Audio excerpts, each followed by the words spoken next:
Hello and welcome to the debate. I'm Farooq Patafi. Viewers, this program is hosted regularly by Sanam Maqbool. As I keep on telling you day after day, she is traveling internationally, but hopefully tomorrow she is expected back. So the moment she does come back, I'm going to return to my role as an analyst, and she will be hosting the program. So today there's only one news item basically which has dominated the news cycle, and that is the verdict given by Supreme Court of Pakistan in the suo motu case in the two provincial assembly elections. So whatever we were anticipating has actually transpired. It was a broader expectation that the bench is going to give a verdict of 3 versus 2, so that seems to have actually happened. But there's something very interesting and Douglas Adams regarding the total number of opinions expressed. In a court bench of 5 members, what we see is that when the detailed judgment is going to come, we are going to see 7 opinions out of 5-member bench. So we are going to actually wrap our head around that as well. There are many questions that we are going to ask. But regarding the overall nature of the verdict, we have to ask. And in order to help us understand these issues in the studio, we are joined by Javed Siddiq Saab, who's a senior journalist. Thank you very much, sir, for being part of the program. And Rana Maqbool Ahmad, Senator, Pakistan Muslim League Nawaz, also joins us on Skype. Thank you very much, sir, for being part of the program. We are going to be joined by a third guest later in the program. The moment he does, I'm going to introduce him as well. Let me start with Javed Siddiq Saab and ask him about the assessment of today's verdict. Well, as you said in your intro that the verdict has come and it is a 3-2 decision, split decision by the Supreme Court. And it has led to various interpretations by the legal circles and by the political circles as well. As you said, that actually 7 judges have expressed their opinion on holding of elections in the 2 provinces, Punjab and KPK. And the bench that was hearing the case was comprising of 5 judges. So the decision or the verdict that has come out is 3 versus 2. Right. So the PTI, whose petition was being heard, said that it is a win, it is a victory for them. But the government is interpreting it in a different way. The law minister has said that actually the 7 judges of the Supreme Court have expressed their opinion on holding of elections within 90 days as per the Constitution of Pakistan. So it has generated a very heated debate in the political and legal circles. Right. But definitely the Interior Minister said that we are going to abide by the decision of the Supreme Court. And some other government officials have also accepted, the office bearers of the Muslim League, they said that we are abiding by the judiciary, the verdict of the judiciary and this current verdict as announced by the 5-member court. Right. But while that is a very correct assessment, it needs to be pointed out that the number of opinions that were expressed can even go further in the detailed judgment. If you remember, 2 members who had disassociated themselves actually before joining this bench had issued and written another notice that was the cause of this entire hearing. So there's still a possibility that in the end we might end up listening to 9 opinions coming out of a 5-member bench. So that is quite interesting. But let me go to Rana Saab. Rana Saab, at this moment, it seems that the government is in no mood to go for a review. And it believes that the actual number of opinions expressed were 4 versus 3. So the whole notion is actually rejected. But do you think that this is exactly the kind of perspective that is going to be held up by other stakeholders as well? Thank you, Pradhan Sahab. My respects to Javed Siddiq Sahab, an illustrious, iconic journalist, and you, a leader of this total activity. So competently you lead it. We're really proud of you. And the picture will be absolutely clear if we go through the footnote recorded by the honorable judges. Initially, a 9-member bench heard the matter. The aforementioned 2 honorable judges decided the matter by dismissing the said petitions.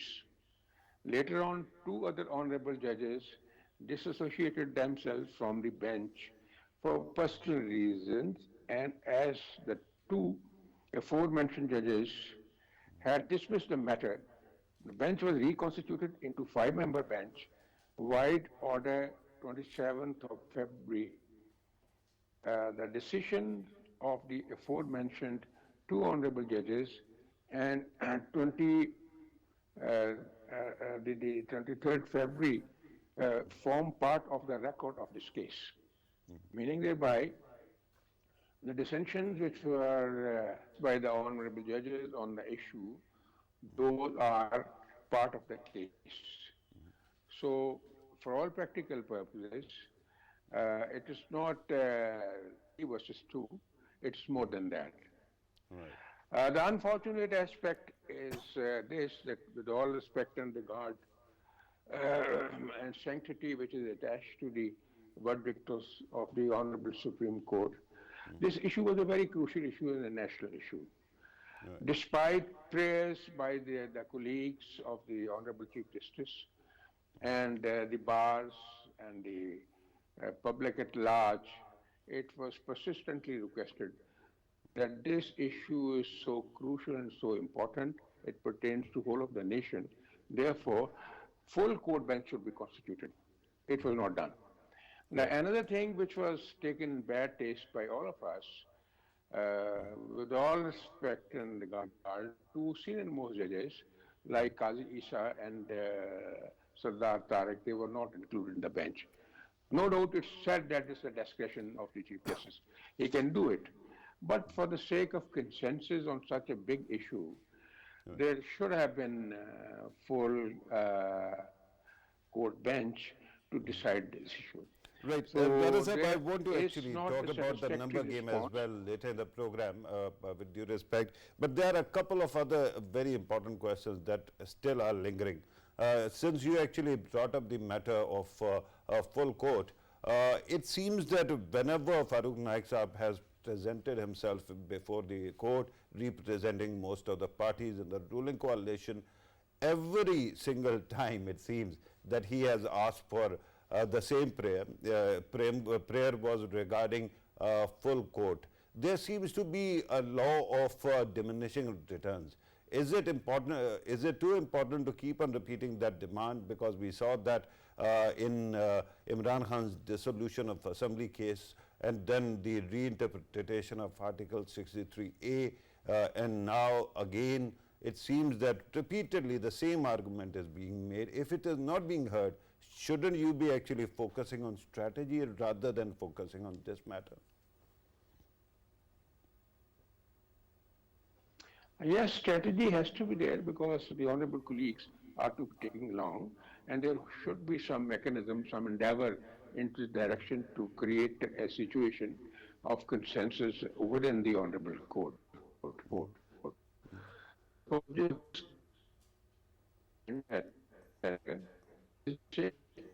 Right.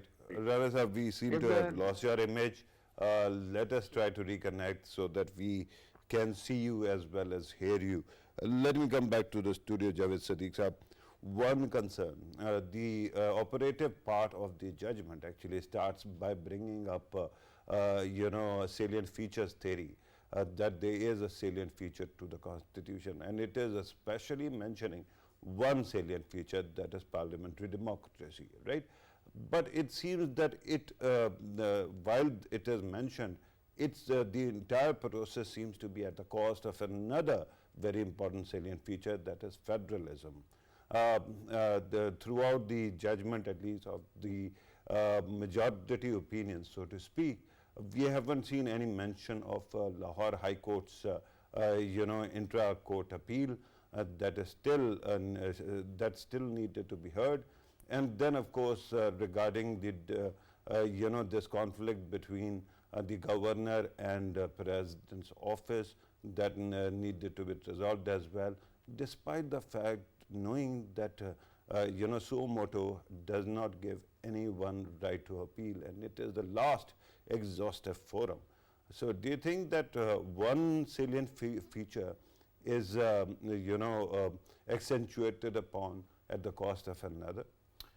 Yeah, I think this this verdict has created and generated so many questions.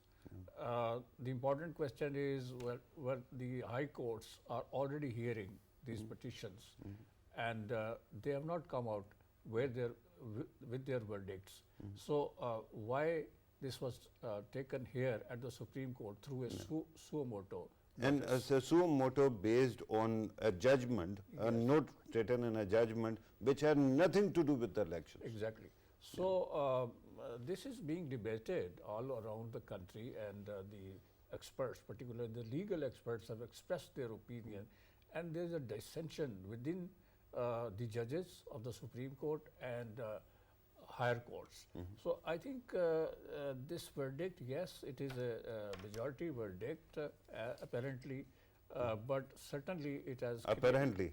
yes, but it has created more complications. Yeah. So let's see how the government reacts to it, because a high-level meeting was conducted and the matter was discussed, and the Attorney General was also called, and he briefed the government people regarding the consequences of this verdict and what's going to happen next.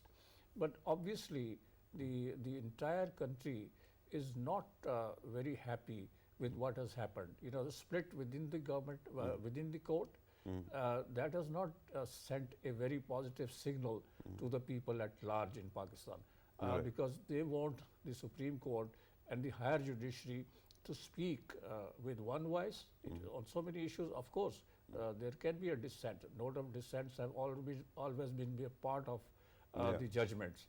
But in this case, there are so many differences, so many note of dissension, and they have emerged during these 3-4 days, and very senior judges dissociating themselves from the process of two actually disassociated, two were eliminated. It seems there seems to be a mechanism of elimination now. I think the very nature of calling the issuing the taking the suo motu notice of this issue has also created a lot of questions, a lot of debate has been generated, and it's going on. Especially about federalism, exactly. Because federalism, that is I that's think, true.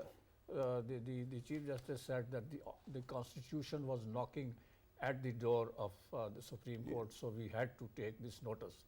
But how this matter is going to be resolved, whether the elections are going to be held within 90 days, people are not sure that that is going to happen. Right. Constitution, by the way, just so that we remember, is a book, the supreme book, supreme law of the land, but it is essentially a book. It doesn't have hands. If it had hands, I don't know whether it would have knocked at the door or would have done something else with those hands.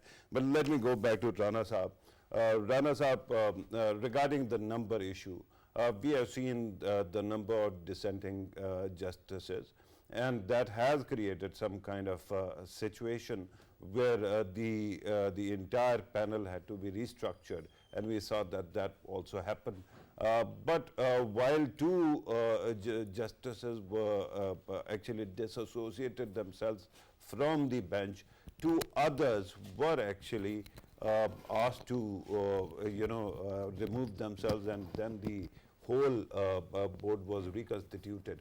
Now the question at this moment is, while the current nature of or current text of the Constitution gives the Chief Justice all the powers that are needed if there are dissensions or if there are confusion, there is confusion, should it not be considered a fault of the legislative branch because you failed to actually close the gaps that were there?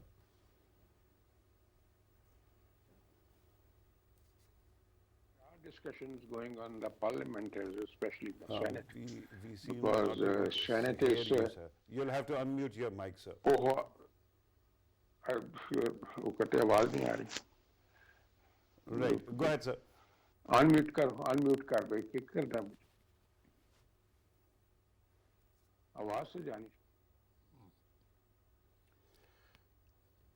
Right. While he is speaking, I'm sure that producer is telling me that he can hear him. I can't in the studio, so that needs to be fixed as well. But while we go to Rana Saab again, let me welcome the third guest who has just joined, Barrister Shoaib Razzaq Saab, legal expert, also part of senior fraternity of legal experts, has joined us in the studio. Sir, let me tell you, you'll have to look into that camera to respond to me because the middle one? The right one, yes, sir. Now, your assessment of today's judgment, Barrister Saab. I think it's a very categoric judgment, and I believe that the clear mandate has been sent to the Election Commission of Pakistan, and Supreme Court of Pakistan has very successfully resisted the temptation of interfering with the constitution institution. They have accepted that the mandate lies with the Election Commission of Pakistan. Now the ball is in the court of Election Commission to believe that they have the mandate. Clear instructions they have been given to the executive to provide all the logistical support, so they cannot come up with any excuse. Right. They do not have this concept. Second issue is 90 days. All the judgments, all the judges, they have agreed on one thing. That is, the constitution mandate is that you've got to conduct election within 90 days. Right. Barrister Saab, just for the sake of argument, all these interpretations that you very kindly mentioned are already stipulated clearly in the letter of law.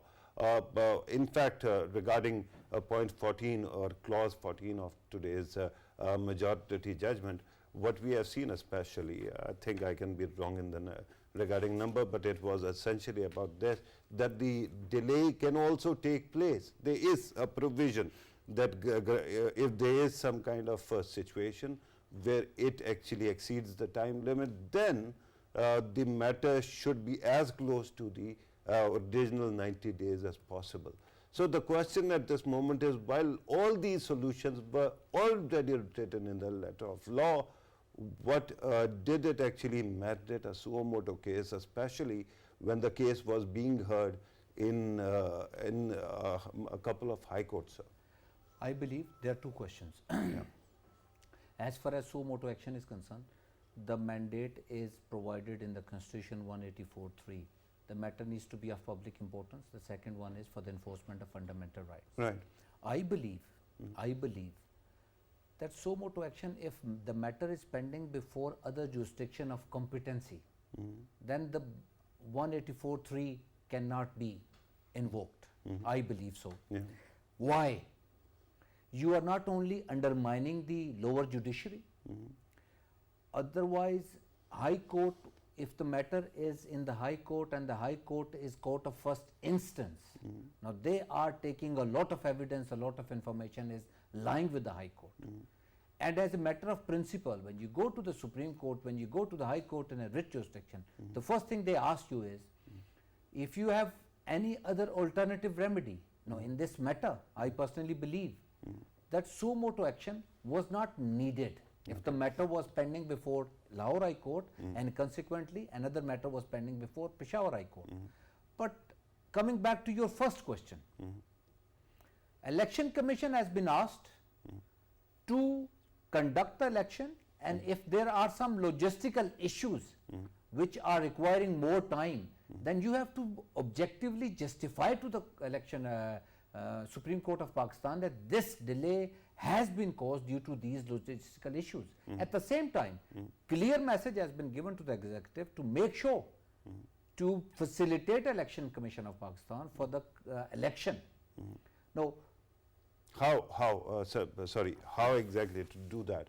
When, regarding money, when the executive is saying we don't have the kind of money that is needed, and simultaneously we know about the economic situation, simultaneously because of war and terror, the security situation is such that you don't have the kind of forces available.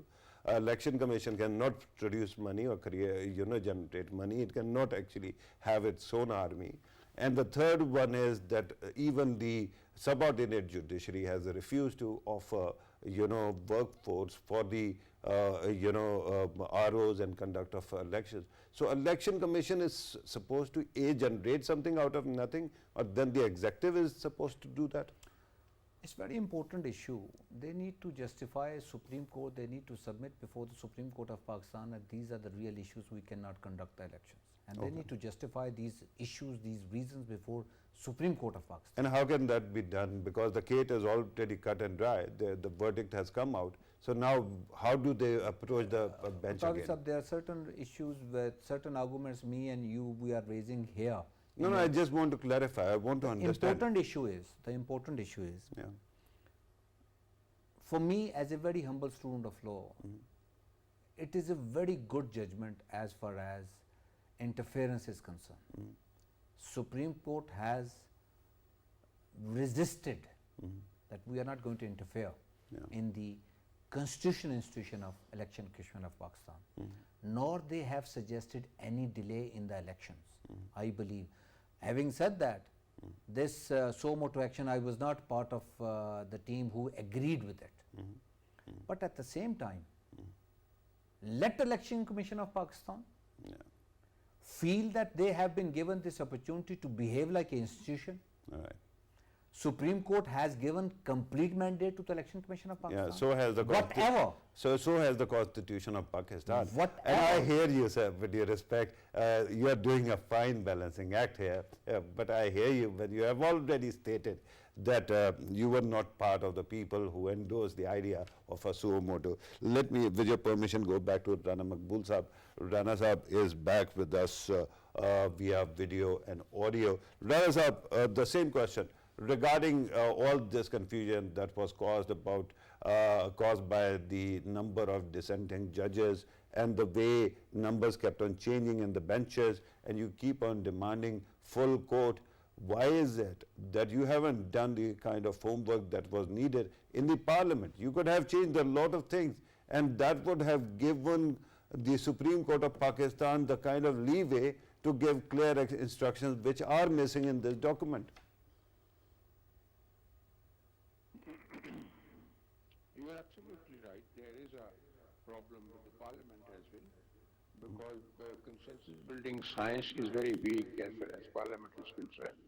And especially we have been facing one difficulty right from day one. When this session or this session of parliament commenced, on the very first day, the leader, who is the leader of opposition now, the way he started reacting, and he started admonishing everybody. So much so, he went for using such a provocative language and such a derogatory language, which created a lot of schismatic situation. And still we have not been able to bring him around to come on the conference table or the parliament table issues. His own president has been trying for that, but his endeavors have failed. So this has been a behavior of a political leader, unfortunately. Political leaders, they make or mar the countries and the nations. They have a very important role to play for the consolidation and solidarity of the country, which has not been done. That problem still consists. I may also submit, with respect to this forum, I think it's an appropriate forum to agitate this issue, where two honorable judges also raised while discussing this problem. Constitution the level of sagacity and sensibility and level of prudence and wisdom in taking actions. If a chief minister, just for the heck of it, stands up and dissolves the assemblies without giving any reasons, is it permissible under law? Is it a manifestation of any wisdom or rationality? Isn't it amounting to destabilizing this system? But Rana Sahab, I understand that in this case there is a context, and that's why we keep on bringing up the matter, because there was an interpretation by 3-member bench, especially of Article 63A, and because of that the former Chief Minister was installed automatically in Punjab, and he was the man who actually dissolved the assembly. So that issue might actually surface, I grant you that. But with due respect, sir, your party was one of the key members of the coalition that came up with 18th Amendment. And in that you could have created all these provisions, you did not, sir. And today when you actually express concern, the Honorable Court and the justices might have within their right done this, because they were not the people who were making the law, you were. And this actually brings us back to the question, why is it that our legislative branch keeps on dropping the ball?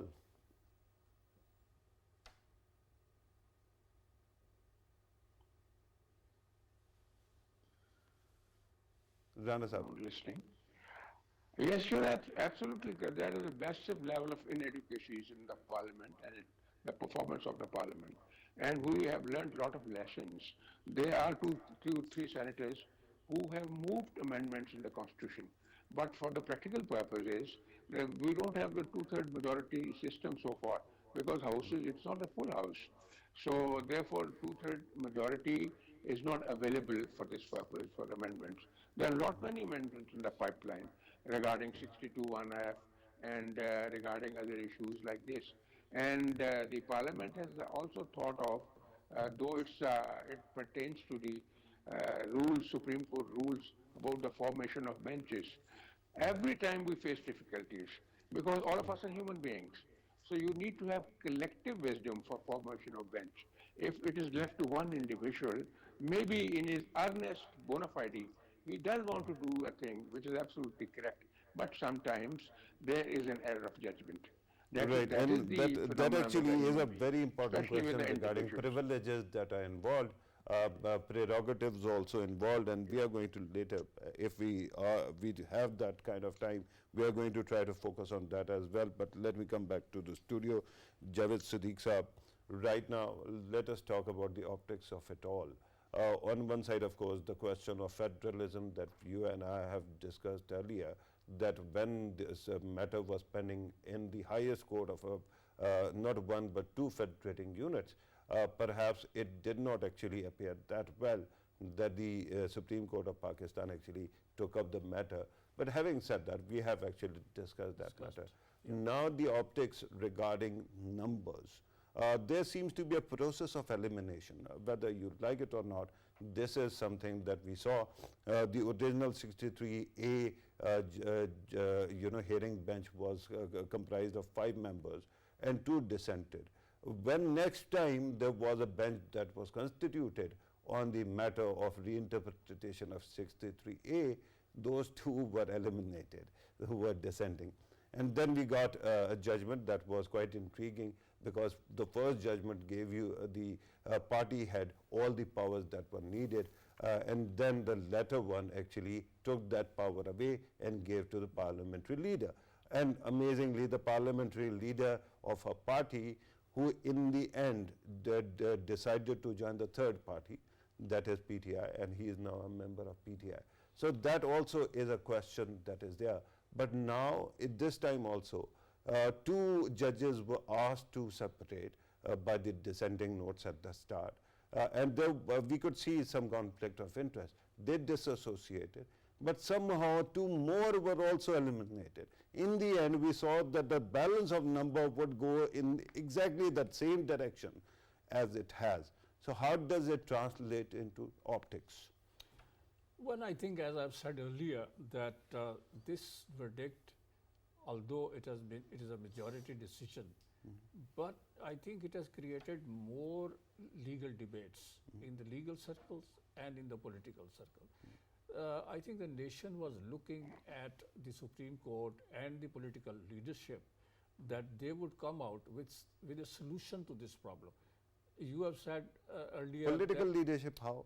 No, the political leadership. They are not in the Supreme Court of They are Pakistan. not the Supreme Court, but in fact they legislate, they could legislate, and they should have tried to basically address those questions and those issues which are complicating this thing. I mean, the Supreme Court has done an interpretation or reinforced this constitutional notion that elections have to be held within 90 days. All right. This is what they have said. And also they have said that this is the prerogative of the Election Commission of Pakistan to hold elections. Also they have addressed the question whether the president can fix a date for elections or not, or what is the role of a governor. These things have come up during the discussion before the bench of the Supreme Court. But obviously the legislative part, the constitutional part is to be addressed by the elected representatives of the people. Right, And but they have the original question was about something else, about the numbers, the way they have been changing, and that is not all. course, Yesterday, Qazi Faiz Isa Sahab, I right, think that has made two-member bench also that actually has raised some serious complicated- questions. That has complicated the situation. You said about the optics. The optics is not very pleasant and not at all accepted by the people, and people are worried that if the highest judiciary of the country is split and you know, they are not on the same page on the constitutional issues, of course they can't be. They have their own opinions and they have to express their dissent and Yeah. lot of dissents. But fundamental issues regarding regarding elections of Pakistan, regarding the powers of the courts, and as we had discussed earlier, when the matter is sub judice in the lower courts, in the high courts of two provinces. Yeah, let us not call them Yeah. lower courts. I mean, That is the highest forum highest for a for- federating for the unit. federating unit, but Constitutional courts. Yeah. but that matter was still pending there. Right. So why this suo motu notice was issued? And during the hearing, correct me if I'm wrong, there were some unfortunate remarks that were made regarding 14-day period or the kind of time the High Court is taking. If I understand correctly, if there is something wrong with the High Court, the proper forum is not Supreme Court, it is Supreme Judicial Council. So somehow it appeared in bad taste. A I don't lot know of whether it was- discussion will Yeah. take place after this verdict that has been announced by the 5-member bench. of the Right, Supreme Barrister Sahab, let me come back to you, and I understand that this again is tricky waters for any officer of the court, but I have to ask this question and you'll appreciate the reason. On one side I spoke about particular number optics and how the benches are fixed. Then the other thing that was flagged by a 2-member bench led by Qazi Faiz Isa yesterday, and that actually kind of actually gives you impression that the way you know, judges are given hearings and cases, that seems to be connected to their dissent or agreement or cooperation or lack thereof during such kind of hearings. So does that not actually create a bad atmosphere around the superior judiciary of the country? I ask this because as was pointed out yesterday and today as well, justice doesn't only need to be done, it has to be seen to be done as well. And these optics actually complicate the overall system of perception of system of justice. I think formation of benches has always been a concern. Yeah. I mean, it's been good 26, 27 years, you know, for me to be in this profession.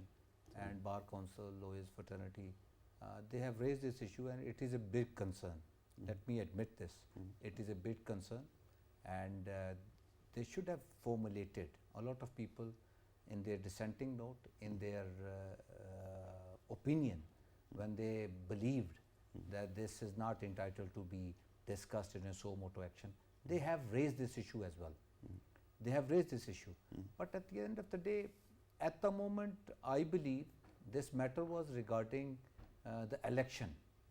And I agree with you, when this was a matter regarding 63A, I have raised a lot of concerns that, a crime has not been committed, defection has not been committed. How can you, penalize someone for not committing the crime? That was actually observation of the two dissenting judges during that as well. No, it was very important. Yeah. It was very important.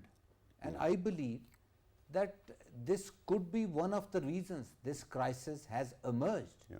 And I believe, I am not going to blame one party or the other party. I believe across the board, people have their own personal agendas, political parties. All of them, they are to be blamed. And at the same time, I believe that politics, they want to have their decisions in the parliament. Now, if they are giving me or anyone else any option to decide their internal issues, of course the other parties, they cannot relate to the sensitivities involved. They cannot relate to the other issues. Barrister Saab, with due respect, you have seen I asked this question pointedly. I put it to the lawmaker who is in this platform with us. But with due respect, whenever the Parliament has tried to actually resolve these issues, for example, in the 18th Amendment, the issue of appointment of judges, we saw suo motu was taken immediately, and then the Parliament, amazingly, unprecedentedly, actually asked to pass a 19th Amendment, and that was also done. So when these things are happening in the country, do you think that the Parliament has the kind of leeway that is needed to do it? This is the weakness of the parliamentarians and the Parliament. Let me tell you one thing. Maybe a lot of people, they won't like it. Okay. If I am not in control of my own system, a lot of, may I tell you one thing, in the High Court, Islamabad High Court, a lot of issues, they have been sent back. A lot of political questions, they have been sent back by the former Chief Justice of Islamabad High Court, that this is a matter which needs to be resolved in the Parliament. But Hafiz Saab, I tell you one thing, it's very important. Institutions, people associated with the institutions, they need to start taking charge. Okay, how? If I am going to, now let me, I mean, it reminds me of a 2002 debate that you need to fix the parliamentary system in such a way that there is no military takeover of the country. And somebody suddenly stood up and said, should we give the parliament some guns or some tanks to actually protect itself? So similar kind of question, when the parliament tries to do something, the honorable court, and you are right, many a times honorable courts have returned cases back to the parliament, but in 19th Amendment case there was a clear instruction how to conduct your business, and that was done. I think I believe that. I believe that a lot of miscalculations, they have been committed by the judiciary as well, and we have, we are familiar with the history. A lot of issues, they have been committed, and we are paying the price. But I believe that we need to look to the future and believe, like, call me a very cynical man, but I tell you one thing, I was very sort of concerned in the morning that if they are going to give some clear directions to Election Commission of Pakistan in a very bullying sort of tone, do this or do that. No, that is going to be the issue which you have already mentioned. Right, and you might be very skeptical, but that also bolsters your credentials as an optimist, because at the start you said that luckily they did not intervene or they limited their powers. That was the concern. That was my concern. But that undermines the whole argument of a suo motu then. I tell you one thing now. It is very important at the end of the day. At the end of the day, people, they have raised their concern regarding suo motu action. 4 people, they have dissented. Yeah. 4 people, 2 at the very initial stage. Of course, you have to mention their order in the their decision in the order. Yeah. But at the same time, this judgment has been delivered. Some people are concerned. My issue is, one issue is that they have taken suo motu action, although they did not have the legal mandate. This is my sort of understanding. They did not have the legal mandate to take suo motu action. Now they took the suo motu action, a lot of people they have dissented in that, and then they have given this judgment, which is again raising a lot of concern as far as constitutional institutions are concerned. Now, so I am sort of trying to choose the lesser evil, although So it is a choice between two evils, and that is saying something. Let me very quickly go back to Rana Saab. Rana Saab, your concluding remarks. We are told that we are left with a couple of minutes, but I will give the floor to you, sir. Your conclusion. We are focusing on a very unfortunate aspect of our system. On one hand, there is a tendency to trespass assigned role at many junctures by the honorable courts. And then there is a tendency in the parliament to chicken out on in every test, and this presses a honor, unfortunately. Neither the parliament stood strong with the principles of democracy, nor on the other side. Still we feel the pangs of judgment. Right. Your conclusion will perhaps remain unfinished because I'm told that I can see actually that your image is hanging. Javed Siddiq Saab, you want to chime in, please do. Yeah, I think we need to learn lessons from the mistakes that we are making. Are we learning? Yeah, we need to learn. You know, But we seldom learn, sir. the parliament. Not at all. Thank you very much. See, the parliament Yeah. has to play its role. It has to assert the role that has been given to it by the Constitution. And as the courts have, on several occasions, they have advised the parliamentarians not to take these issues to the courts, which are the political ones, and they need to address them themselves at their appropriate forum, which is the political parties, through dialogue, through conversations, through negotiations, and they should address these issues in the parliament. Unfortunately, the political parties have not been able to do that. Right. And they time and again take up these issues to the higher courts, and when the decision is given, they do not accept it. Right. In that So in short, we are going to actually have this consensus that while we can't do anything about the Supreme Court, we will end up criticizing the lawmakers or politicians. Shoaib Saab, you wanted to actually come in, please do. Very quickly though. people in the institutions, they need to start believing in themselves. This opportunity has been given to Election Commission of Pakistan after a very long time. They need to believe that they have been mandated with by the Constitution to conduct elections, and they need to start believing that they are entitled to do that. Right, and that is quite a positive and note. if they are allowed to do it. Yeah, unfortunately that seems to be the real problem, not the fact that any parliamentarian does not want to assert their power.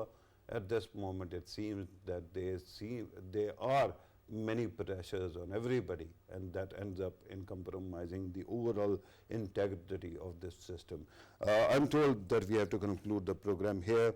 Rana Maqbool Ahmad Saab joined us on Skype. Thank you very much, sir, for your time. Javed Siddiq Saab, you came first to the studio and you were here. Thank you very much, sir, for your precious time as well. Barrister Shoaib Razzaq Saab, thank you very much, sir, for your precious time as well. I understand that you are a busy man, but you came. Thank you very much for being part of the program as well. Viewers, today you have listened to our discussion. If you notice, there is a lack of energy compared to yesterday when I was talking about the assumptions about what is going to happen, and that would be that the verdict has come out and it has proven all the expectations. Everybody who was saying something has been proven right, and that actually brings us to the whole point of yesterday. I actually mentioned this issue, especially when I was talking about the commentary on the legal matters on television elsewhere of competence. And yesterday one amazing thing that I had seen was that in a prime time Urdu program, the top rated program of the country, there were three representatives of legal fraternity. And what was amazing in that was that they all were, for some reason, behaving as teachers' pets. So there seems to be no dearth of high caliber intellect in this country, But our elite and our thinking people also seem to have come with this switch that immediately when flipped, you become totally cooperative. And amazingly, this South Asian society has the great legacy of calling white spade and spade white. And for example, if we were to look back to Jallianwala case, there perhaps many would have actually portrayed the protesters at Jallianwala as the forces of status quo, and General Dyer as their revolutionary leader that was there. The question right now before us is, how many compromises are we going to make? These precedents that are created today are going to impact the country's future. Today, one salient feature of the Constitution was highlighted, and that was the parliamentary democracy. The other was not even mentioned, that was federalism. And the question is, the country that has lost more than half of its part in the past, can it afford to tinker with federalism, that all of a sudden, all our nuances become flat whenever it comes to the matter of politics? And this is a concern that I've got. Regarding another concern, Imran Khan Sahab is walking free despite there is a warrant on him now, and non-bailable warrant. And the second thing is, because after the verdict he must be happy, he has called off his jail bharota. So that also tells you what kind of forces we are dealing with. This was today's program. Thank you very much for watching. Take care.